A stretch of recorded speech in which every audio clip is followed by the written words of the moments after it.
여러분 안녕하세요. 성모 아이 한의원 김성철 원장입니다. 저는 1999년에 성모 아이 한의원을 개업을 했고 올해 만 25년째 성모 아이 한의원을 하고 있습니다. 99년부터 2003년까지는 우리 그 검색 엔진에 틱 장애를 검색해 보면은 유일하게 검색되는 한의원이 저희 성모 아이 한의원이다 보니까 국내는 물론 세계 13개국에서 우리 틱장애 ADHD 환자들이 내원했었습니다. 그러다 보니까 수만 명의 환자들을 오로지 틱장애, 내전증, 그 다음에 발달장애 이런 환자들만 우리 수만 명의 환자들을 경험할 수 있게 되었었고, 우리 20년 이상 이제 진료를 하다 보니까 이 경험 처방들이 한 6가지 정도 경험 처방으로 좀 정리가 됐습니다. 그래서 제일 대표적으로는 10세 전후의 아동들이 주로 틱이 많이 나타나는데 눈 깜빡거리거나 또는 밑으로 좀 내려옵니다. 코 킁킁거리거나 하거나 어깨 뭐 들썩거리거나 머리 뭐 이렇게 하거나 다른 부위 막 가슴 튕기거나 그리고 이제 복합적으로 동시에 또 나타나기도 하고 어찌됐건 위에서부터 밑으로 내려오는 경향이 있고 우리가 이제 수많은 시행착오를 하고 나서 지금 25년간 내린 결론은 일단 뇌질환 아닙니다. 틱장애, ADHD 모두 뇌에 분비되는 도파민이라는 호르몬이 과잉돼서 나온다고 바라보는 그런 단순한 시각들. 그래서 단순하게 도파민 차단제를 썼는데도 불구하고 많은 틱 환자들이 낫지 않기 때문에 우리 틱장애라고 표현하는 거가 좀 굉장히 문제 있는 편이다라고 지적하고 싶고, 틱 장애라고 할 만큼 어려운 질환은 아니었습니다.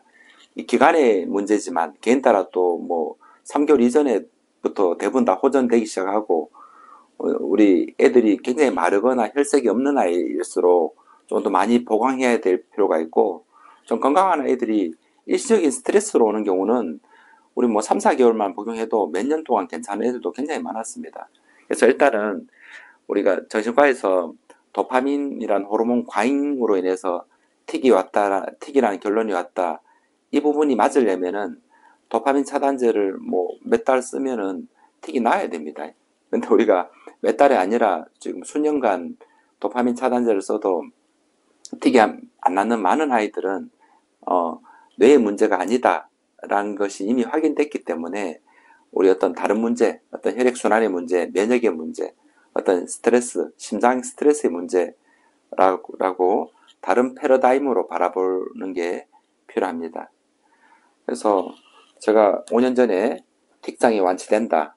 틱은 장애가 아니다. 다시 이제 책을 쓴다면은 틱은 장애가 아니다. 누구나 3개월 이내에 호전될 수 있고 보통 1년 내에 거의 다 완치될 수 있는 그런 질환입니다. 물론 다른 복합 질환들, 밥도 잘 안 먹고 감기도 거의 달고 있고 깊은 잠도 못 자고 혈색도 너무 없고 이런 부분들은 다른 장기들을 치료해야 되기 때문에 시간이 더 걸릴 수 있습니다. 대부분은 거의 7, 80% 이상은 뭐 1년 이내에 완치가 되고 있고, 제일 문제가 됐던 음성틱, 우리가 개원 초반에 한 10년간 거의 뭐 5, 60%밖에 치료 못 해줬던 음성틱도 우리가 2023년, 2022년, 2021년 사례에서 보면은 본원에 내원한 모든 100% 모두 음성틱이 나왔다라는 말씀을 다시 드리고 싶고, 부제로 또 ADHD 근본 치료. 우리가 ADHD라고 말하면은 도파민이 너무 적게 나오기 때문에 도파민을 오히려 넣는 약, 도파민을 증가하는 약입니다. 도파민을 증가하면 흥분되잖아요. 흥분되면은 애들이 가만히 있어요. 근데 붕붕 날아다니는 애들이 흥분제를 먹고 가만히 있으면은 거기 있는 교사들이나 통솔하는 사람들은 좋을지 모르겠지만은 그 아이들은 심장이 빨리 뛰고 동공이 풀린 상태로 멍하게 있다 그냥 오는 거예요. 심장이 빨리 뛰면은 부작용으로 성장기에 식욕이 떨어지니까 식사량이 줄고 그다음 깊은 숙면이 안 되니까 양질의 혈액을 못 만들어냅니다. 성장 발달에 굉장히 악영향을 미치는 거예요. 그래서 이런 경우도 우리 메칠페니데이트라는 그런 도파민 증강제를 단순하게 복용해서 애들을 흥분시켜서 가만히 있게 만들거나 또는 이걸 소량을 써서 애들이 흥분되니까 시험 기간에 잠을 달아나게 하는 약입니다. 공부 잘하게 하는 약이 아니고 각성제니까 잠이 안 오는 거죠. 이런 향정신성 의약품을 틱이나 ADHD라고 명명해서 모든 아이들에게 체질에 관계없이 단순하게 틱은 도파민 차단제를 쓰거나 ADHD는 도파민 증강제를 쓰거나 단순하게 이렇게 한다면은 일시적인 대응은 될지 모르겠지만은 근원적으로 그 아이의 면역력을 떨어뜨릴 수밖에 없기 때문에 더군다나 또 틱 같은 경우는 도파민 차단제를 써도 안 낫는 애들이 굉장히 많습니다. 그래서 결론적으로 틱은 뇌의 문제가 아니고 몸의 문제였다. 몸의 문제. 25년간 결론을 내보면 몸의 문제였고 나타나는 거는 눈이든 뭐 코든 뭐 소리든 뭐 어떤 근육, 어깨 근육이든 뭐 몸을 튕구건 뭐 손을 이렇게 하건 얼굴 주변이나 어깨나 팔다리에 나타나지만 센터는 어떤 심장이고 또는 소화기고 이런 문제라는 겁니다. 심장이 안정이 되고 뭘 먹여서 혈색이 좋아지고 또 자라먹는 아이들은 밥을 잘 먹게 만들어주고 이런 처방들이 우리가 할 일입니다. 의료인이 할 일입니다. 그 아이가 예전보다 식사도 잘하니까 당연히 혈색이 좋아지고 혈색이 좋아지니까 이 근육세포나 피부세포에 양질의 영양이 공급되니까 우리 몸은 떨릴 이유가 없습니다. 그리고 이제 심장이 안정이 되니까 심장이 불안하면 눈을 깜빡깜빡 하지 않습니까? 몸도 떨리고 천연물질로 심장을 안정시켜주는 물질이 있습니다. 본원에서 뭐 처음에는 우황청심원부터 시작하다가 온갖 거를 다 해보다 결론 내린 게 본원의 성모안신안입니다. 너무 잘 듣기 때문에 제가 이렇게 알리려고 합니다. 성모안신안은 자기 전에 한 2알 정도 복용하면은 거의 예전보다 숙면이 좋아지는 경우를 굉장히 많이 봤습니다. 그리고 애들이 심장이 막 본인이 빨리 뛰는 걸 느끼는 애들도 있어요. 그런 경우도 성모안신안을 복용하면은 굉장히 유효합니다. 당연히 심장이 안정되니까 떨릴 이유도 없지 않습니까? 성모안신안도 이야기해 드릴 것 같고. 그래서 이 책에서 특히 틱장애는 또 10살 이전에 오는 틱들은 거의 대부분 이제 3세, 4세, 5세 이런 구간에 비염 축농증이나 우리 중이염 또는 편도선염 또는 기침 등으로 화학약품을 과도하게 많이 먹었던 아이들이 많았습니다. 그리고 지금 현재도 뇌원했을 때 비염 축농증이나 우리 기침을 달고 있는 애들이 있습니다. 그 상황에서 우리가 또 대증요법으로 감기약은 아니죠. 감기약이라고 말한 거는 내 몸에 들어온 항원을 내보내는 게 감기약입니다. 첫 번째는. 두 번째는 먹고 나서 내가 면역력이 증강돼야 됩니다. 면역력이 생겨야지만 바이러스랑 싸워서 이길 수 있지 않습니까? 다시 말할게요. 감기약이라는 들어왔는 항원을 내보내는 약이 감기약입니다. 두 번째는 먹고 나서 에너지가 생겨야 됩니다. 에너지가 생겨야지만은 우리 항원과의 싸움에서 이길 수 있지 않습니까? 근데 지금 우리가 소위 말하는 이비인후과나 소아과에서 처방되는 감기약이라는 거는 항원을 내보내거나 우리 항체, 몸을 건강하게 해주는 약하고는 거리가 멉니다. 이제 항원과의 싸움, 바이러스가 들어오면은 우리 인체는 혈관 확장으로 혈류량을 늘리려고 합니다. 코에 이제 찬 공기나 먼지나 꽃가루가 들어오면은 우리 항원이 들어왔지 않습니까? 우리 인체는 이겨내야 될 거 아니에요. 코안 혈관을 확장합니다. 확장하는 이유는 뭐겠어요? 혈류량을 늘리려고 하는 거예요. 근데 코안이 확장되면 붓잖아요. 비염이 되면은 애들이 힘들잖아요. 코가 부으면 당장 코가 막힐 거고 또 분비물을 또 막 내보냅니다. 흰콧물이 나오고 가렵고 흰콧물이 나오고 재채기하고 항원을 내보내려고 합니다. 그래서 우리가 이 가려움절 히스타민이라고 하죠. 항히스타민제를 먹는다라는 거는 그 사람의 고통을 잠시 경감시켜 주는 겁니다. 증상만 덜하게 하는 거예요. 그걸 다른 말로 대증요법입니다. 근데 덜 가려운 건 좋은데 약을 먹으면 반드시 면역이 저하됩니다. 졸리거나 피곤해지는 거죠, 우리가. 그리고 또 기운이 나는 게 아니고 입 마르거나 이렇습니다. 코안이 더 건조해지는 거예요. 그럼 몸이 약해지고 항원을 못 내보내고 단지 증상만 덜하게 하는 약입니다. 이걸 이제 뭐 잠깐 먹는 건 괜찮은데 매일 먹는다. 그럼 매일 입 마르고 피곤해지고 항원은 계속 몸 안에 남아있고 그 면역이 약해지니까 또 걸리고 또 걸리는 거죠. 그러면 입만 마른 게 아니고 우리 혈색이 없어지기 때문에 우리 틱을 유발한다고 볼 수 있습니다. 그래서 어릴 때 우리 비염, 축농증, 우리 기관지염 등으로 화학약품을 대증요법을 과하게 했는 아이들이 약물 이후로 면역이 저하돼서 틱이 유발되는 경우를 너무나 많이 봤고, 그리고 우리가 틱 치료할 때도 이 내용을 보는 우리 또 한의사 쌤들도 그 틱을 단순 뇌질환 이렇게만 바라보지 마시고 우리 몸의 문제 그리고 감기랑 관계 있다 이거 꼭 인지하셔서 환자분들 볼 때 틱 치료 도중에 감기 있으면은 그 별개로 보지 마시고 꼭 비염 축농증을 우리 한방 치료로 고쳐주는 게 틱 치료다는 말을 또 우리 한의사 쌤들한테도 좀 조언을 해드리고 싶고요.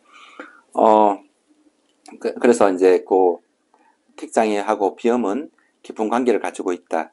그 비염 축농증을 중간에 틱 치료를 하는 도중에 비염 축농증이나 또는 모세기관지염, 천식, 중이염 발생하면은 반드시 화학약품 대신에 우리 어떤 천연물, 특히 중류약이 굉장히 효과가 좋기 때문에 특히 4세 이하, 3세 또는 7세, 8세인데도 약을 잘 못 먹는 애들, 비약한 애들은 중류약은 약재를 끓인 수증기, 맑고 투명한 수증기, 무독 수증기를 받은 거기 때문에 안전하고 약효도 우수하다.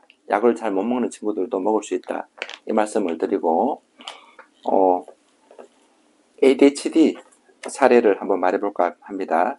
차트 번호는 13434번이고 이름은 가명을 쓸게요.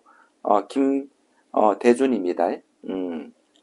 초등학교 5학년 때 내원했는데 문제는 이 친구가 이제 그 영재고 입시를 준비하기 때문에 어릴 때부터 공부를 좀 많이 시켰는가 봐요. 근데 이 친구가 제일 큰 문제가 거의 비염을 달고 다니는 문제 하나. 1번. 비염을 달고 다니니까 당연히 항히스타민제, 항생제 이렇게 먹으면 어떻게 됩니까? 면역이 억제되잖아요. 그다음 집중력이 떨어지고 체력이 약하면 집중력이 떨어집니다. 이 문제 하나. 두 번째는 이 엄마도 본원에서 처방을 썼었는데 소화기가 안 좋아서 그 소화기 처방을 찾아서 굉장히 위장이 많이 개선됐습니다. 그런데 그 자녀분도 굉장히 소화기가 취약해요. 그래서 뭔가를 잘 못 먹어냅니다. 두 번째 문제고, 세 번째는 너무 키가 잘 안 큰 거예요. 너무 키가 작았습니다. 이 세 가지 문제를 가지고 왔었는데 2018년에 내원을 했었고 2022년에 또 내원해서 이제 결과를 이야기해 줬습니다. 2022년 5월 30일 날 한번 이야기했었어요. 2018년 상황에서는 그러니까 감기 달고 다니는 거, 비염 축농증 있는 문제하고 그리고 소화기 굉장히 약한 거하고 그리고 야뇨도 가끔 있었고 야뇨도 있었고 그때 나이가 초등학교 5학년인데 야뇨가 있었어요. 그 다음에 이런 문제들, 그러니까 위장도 약하고 호흡기도 안 좋고 야뇨도 있고. 근데 제일 주종은 ADHD입니다. ADHD로 내원했습니다. 대준이는 ADHD인데 이미 정신과에서 메타데이트, 콘서타 같은 물질이죠. 메칠페니데이트라는 그 중추신경 흥분시켜주는 약, 메타데이트나 4년이나 복용했습니다. 그런데도 거의 개선이 되지 않았습니다. 그래서 ADHD로 왔는데 우리 본원에서는 단순하게 도파민을 과잉시켜주는 그런 약을 쓰는 게 아니고 우리 심장을 안정시켜주는 약을 먼저 써야 되는데 이 친구는 가장 문제가 그날 당장 초등학교 5학년 때 2018년 때 호흡기가 건조하고 목이 잘 쉬고 성대 결절이 있고 피부 건조하고 그 비염 때문에 항생제를 달고 살았고 당연히 그러면 항생제를 복용하면 또 소화기가 약해지고 밀가루 음식을 먹으면 자주 체하고 자주 설사하고 아랫배도 아프고 그래서 우리 심장약은 쓸 수 있는 상황이 아니었기 때문에 성모안신안으로 우리가 복용을 시켰고 그리고 당연히 이제 콘서타는 복용을 본인이 더 이상 하지 않기를 원했기 때문에 끊었습니다. 그래서 이 친구는 저녁약은 우리 소화기약을 썼었고 왜냐하면 잘 먹어서 혈액을 만들어내야 된다고 생각했습니다. 그 다음에 호흡기의 알레르기 행진, 호흡기의 연속적인 비염을 계속 달고 사는데 이걸 고치지 않으면은 항생제나 항히스타민제를 또 달고 살면은 그 약을 먹으면 또 소화 안 되고 또 입 마르고 입 마르면 또 피부 건조해지고 피를 못 만들어내면 성장이 안 되고 다 연결되어 있습니다. 그래서 이제 호흡기 질환을 비염 축농증을 고치는 약을 찾아주기로 했습니다. 그 약을 복용을 했는데 놀라운 거는 3개월 만에 식사량이 굉장히 많이 늘었고 그 다음 비염으로 처음으로 3개월 동안 병원에 한번 항히스타민제 항생제 복용 없이 지나게 됐다고 이야기했습니다. 그리고 그 이후에 몇 달을 더 복용했고 그리고 4년 만에 내원해서 하시는 말씀이 ADHD도 많이 개선이 됐고 약을 다 끊었음에도 불구하고 제일 중요한 거는 키가 정말 많이 컸답니다. 최근에는 일주일에 1cm 정도 크는 느낌이랍니다. 그리고 키가 큰 이유는 뭡니까? 위장이 좋아진 거예요. 음식물을 소화해서 혈액을 만들어낼 수, 조혈 기능이 좋아진 거죠. 위장이 너무나 많이 좋아졌고, 위장이 좋아지면 뭐가 좋아집니까? 위장이 좋아지면 여러분, 아토피나 피부가 좋아집니다. 자, 이 화면을 보시는 분들 꼭 들으세요. 우리가 1세대 때 25년 전에 우리 아토피를 치료할 때는 땀 내는 약, 독소를 배출한다는 이런 어리석은 행동을 했었습니다. 배출되면 낫는 사람이 있고 배출되면 더 끓는 사람이 있어요. 그게 아니고 우리가 피부 자체가 개선되려면 장이 개선돼야 돼요. 결국은 우리가 잘 먹게 만들어주면 피부 재생 능력이 좋아집니다. 어떻게 보면 당연한 거 아니에요. 그럼 대준이는 위장을 고쳐줬더니 아토피도 좋아졌고 키가 너무나 많이 좋아졌습니다. 그리고 이제 ADHD도 당연히 좋아졌고 그리고 비염 축농증은 4년 동안 항히스타민제 항생제 없이 지나게 됐고 참으로 피곤할 때 이제 비염 축농증이 나타나더라도 우리 2018년에 복용했던 약을 복용하고 비염 축농증이 컨트롤되고 있다 이 말씀을 합니다. 그래서 우리 단순히 ADHD를 뇌에 분비되는 도파민 호르몬이 부족해서 생겼다. 인간이 기계가 아니기 때문에 도파민 증강제만 4년 복용했는데 제일 큰 문제는 이제 식사량이 너무 적으니까 뭘 먹지를 못해요. 그러니까 이 친구가 성장이 되고 ADHD가 나으려면은 당연히 뭘 먹고 어떤 위장을 고쳐서 식사량을 늘게 만들어야 된다고 바라봤는 거예요. 그래서 이 친구 체질에 맞는 소화기 처방을 써서 이 약을 복용하고 식사량이 정말 많이 늘었고 식사량이 느니까 얼굴 혈색이 좋아지고 당연히 장과 뇌의 관계, 얼굴의 관계 그 다음에 당연히 키 많이 클 거 아니에요. 그리고 비염 축농증으로 항히스타민제, 항생제 같은 대증요법은 더 이상 하지 않아도 비염 축농증을 고쳐주는 약을 찾아줬습니다. 그래서 ADHD를 단순히 뇌의 문제가 아니라 몸 전체의 문제, 아이들마다 다른 소화기의 문제 또는 호흡기의 문제 또는 잠 못 자는 애들이 있으니까 심장의 문제 또는 야뇨가 있는 애들 다 약한 애들이죠. 신장 콩팥의 문제 이런 문제들을 천연약제, 안전한 천연약제를 복용하고 낫는 거를 반드시 경험해야 된다. 병은 ADHD 특이지만은 애들마다 오장육부의 상황은 다 다르다. 어떤 애들은 밥을 잘 먹는 애들도 있고 특히 ADHD가 어떤 애들은 잘 못 먹는 애들도 있습니다. 잘 못 먹는 애들은 잘 먹게 만들어야지만 혈색이 개선되는 거예요. 그래서 오늘 대준이 사례를 보면서 ADHD로 크게 두 가지 문제가 있는데 몸이 약한 애들은 굉장히 이렇게 체력적으로 약하고 집중을 못합니다. 어떤 면역을 증강시켜줘야 될 문제가 있고 면역을 증강시켜줘야 된다. 면역을 증강시켜주는 구체적 방법은 그 아이가 당장 비염이 있거나 지금 밥을 잘 못 먹거나 잠을 잘 못 자면은 그 부분을 천연물을 통해서 고쳐주는 거고 그 다음에 모든 아이들의 공통점 특히 ADHD 공통점은 심장이 약하다는 거예요. 겁이 많고 불안을 많이 느끼기 때문에 당장 잠 못 자면은 우리 마약류를 먹을 수는 없잖아요. 우리 졸피뎀 같은 수면제를 먹을 수 없지 않습니까? 그 마약류를 먹으면 자꾸 마약이 취하니까 사람이 환각 상태에 빠지고 또 내성이 생기니까 수면제 하나로는 안 되니까 두 알, 세 알 먹으면은 자꾸 환각이 되고 약물의 의존성이 생기지 않습니까? 그거 말고 천연물로 이루어진 물질이 심장이 막 빨리 뛰면 깊은 잠이 안 오지 않습니까? 그 심장을 안전시켜주는 천연물이 있다. 이야기를 꼭 해주고 싶네요. 그래서 심장을 안정시켜주는 거가 특히 ADHD에는 공통적으로 중요하다. 이 말씀을 드리고자 합니다. 그래서 가정에서 ADHD, 틱이 있는 아동들은 단순하게 뇌의 문제가 아니라 그 아이가 가지고 있는 몸의 어떤 허약 정도를 개선해 주는 게 무엇보다 중요하다. 그렇게 볼 수 있고, 몸이 굉장히 약한 애들은 어떤 집중력이나 체력이나 어떤 산만함의 문제를 가지고 온 ADHD고, 오히려 또 또래보다 덩치가 크고 얼굴이 막 붉고 막 이렇게 힘이 좋은 좀 에너지가 너무 심해서 너무 과잉 행동합니다. 그리고 그런 친구들은 거의 심장에 열이 많기 때문에 항상 축농증 같은 걸 동반하고 있습니다. 그런 경우는 반대입니다. 이 열을 어떻게 끌 것인가. 열을 꺼주면은 폐의 열도 완화돼서 축농증도 같이 완화됩니다. 평생 축농증을 완화시켜주는 거예요. 못 고치면 평생 수술도 하고 항생제 복용하고 이렇게 되는 거예요. 그러니까 폐의 열을 완화시켜줘서 축농증도 고쳐주고 또 심장의 열을 완화시켜줘서 애가 막 덥고 흥분하고 화 잘 내고 이런 부분들을 같이 개선할 수 있습니다.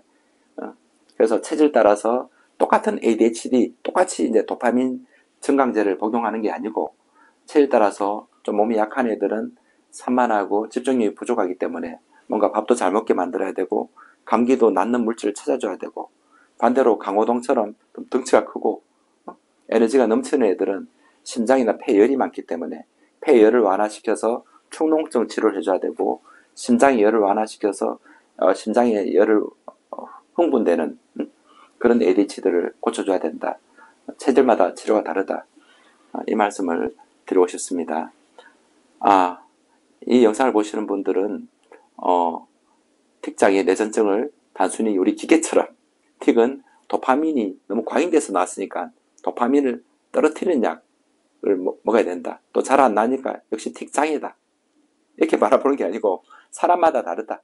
혈색이 없으면은 우리는 이렇게 깜빡거리고 이게 실룩실룩 할 수 있다. 모관이 건조하면 할 수 있다. 이 하나와 두 번째는 심장이 빨리 뛰면은 눈도 깜빡거리고 막 이렇게 할 수 있습니다. 그러니까 뭔가 혈색이 좋아지는 물질과 심장을 안정시켜주는 천연 물질을 통해서 대부분 틱은 잘 낫더라. 그래 어렵지 않더라. 이 말씀을 드리고 싶고 틱은 장애가 아닙니다. 몸이 영양이 모자라거나 또 우리 교감신경이 너무 과잉됐다라는 신호를 우리 몸한테 보내는 겁니다. ADHD는 너무 이렇게 덩치 큰 애들이 흥분하고 과잉 행동하고 공격적이고 이런 경우와 좀 몸이 약한 애들이 막 산만하고 뭐 가만히 안 있고 분주하고 집중력이 없고 이런 경우 너무 다릅니다. 몸도 다르고 병도 달라요. 단순히 이제 뇌에 분비되는 도파민을 막 늘려주는 그런 향정성 의약품을 뭐 4년씩 대준이처럼 이렇게 복용하지 마시고 만약에 그렇게 복용했더라도 아이가 그 흥분제이기 때문에 약 복용하고 나서 잠을 잘 못 자거나 또는 밥을 잘 못 먹게 된다면 성장기에 뇌에 필요한 영양분과 또 성장에 필요한 영양분을 공급 못하기 때문에 반드시 처방 경험이 풍부한 원장님을 만나서 그 모태를 이루는 몸을 진단해서 그 아이가 가지고 있는 문제들을 체질에 맞게 천연물질로 개선한다면 그리 어렵지 않게 틱장애 ADHD를 근본 치료할 수 있다. 이 말씀을 드리고 싶고 그리고 소아청소년 불면 시험 불안 이런 부분들도 지금 방법이 없지 않습니까? 우리 본원에서 만드는 성모화 신안을 통해서 정말 많이 개선할 수 있다. 이 말씀을 다시 한번 강조하고자 합니다. 자, 오늘도 좋은 하루 되시기 바랍니다.